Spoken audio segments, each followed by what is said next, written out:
अफजल का आप जिक्र कर रहे थे कि अफजल को फांसी जो है अभी तक नहीं हुई। क्या आपको नहीं लगता कि देश के संविधान में, देश की कानून व्यवस्था में जो एक प्रोसेस दे रखा है, उसको माफी का एक प्रोसेस है, उसको पूरा किया जाना चाहिए?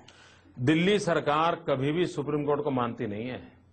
ये बातें करते हैं सुप्रीम कोर्ट की। आप मानते हैं कि अफजल को माफी पर विचार करवाने का याचिका का अधिकार नहीं है? माफी के लिए याचिका अलग चीज है, लेकिन याचिका आने के बाद निर्णय करना ये कैबिनेट का निर्णय होना चाहिए। इस देश के अंदर वहां पर 27 फैसले विचाराधीन पड़े हुए हैं। इस देश के अंदर जनरल वैद्य की हत्या हुई थी। पंजाब के एक सिख बच्चे ने जनरल वैद्य की हत्या की थी, वो आतंकवादी था। उसने माफी के लिए अर्जी की थी।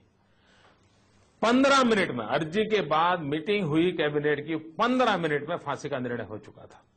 ये फर्क क्यों? आप कह रहे हैं कि अफजल को बचाना चाहती है सरकार? मैं साफ साफ कहता हूं कि वो वोट बैंक की राजनीति कर रहे हैं। अफजल को बचाना चाहते हैं? मैं साफ साफ कह रहा हूं, अफजल को फांसी नहीं दे करके वोट बैंक की पॉलिटिक्स कर रहे हैं।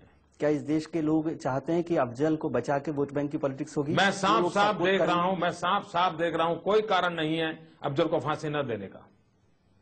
देश के पार्लियामेंट पे इतना बड़ा हमला किया। कौन सपोर्ट कर रहा है सर अफजल को, जो वोट बैंक की पॉलिटिक्स होगी जिसका? दिल्ली की सरकार कर रही है, कौन करेगा? क्या आपको नहीं लगता कि नरेंद्र मोदी जो गुजरात का मुख्यमंत्री है और डेवलपमेंट कर रहा है और टेररिज्म पर कंट्रोल कर रहे हैं और सब कुछ कर रहा है, वही हमारे देश का गृह मंत्री हो जाए, वही हमारे देश का प्रधानमंत्री हो जाए, तो ये सब भाषण और सुझावों की जरूरत? मेरी गुजरात की जनता ने मुझे एक जिम्मेवारी दी है, उस जिम्मेवारी को अच्छी तरह पूरा करने का मेरा प्रामाणिक प्रयास है। देश चाहता है कि एक मजबूत गृह मंत्री मिल जाए। मंत्री अगला प्रधानमंत्री नरेंद्र मोदी क्यों ना हो?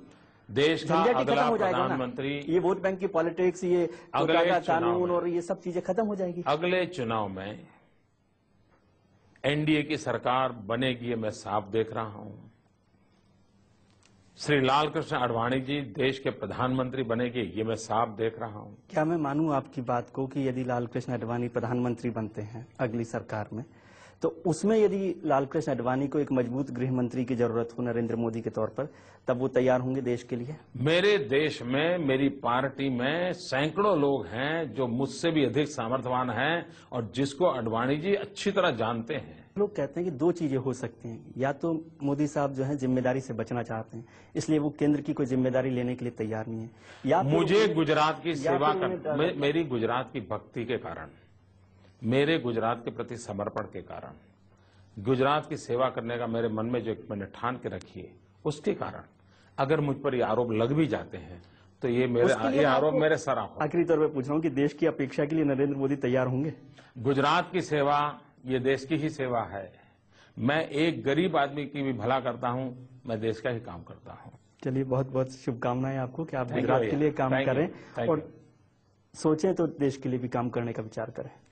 मैं एनडीटीवी के दर्शकों को सालों के बाद मिला हूं, मैं आपका बहुत बहुत नमस्कार। Thank you.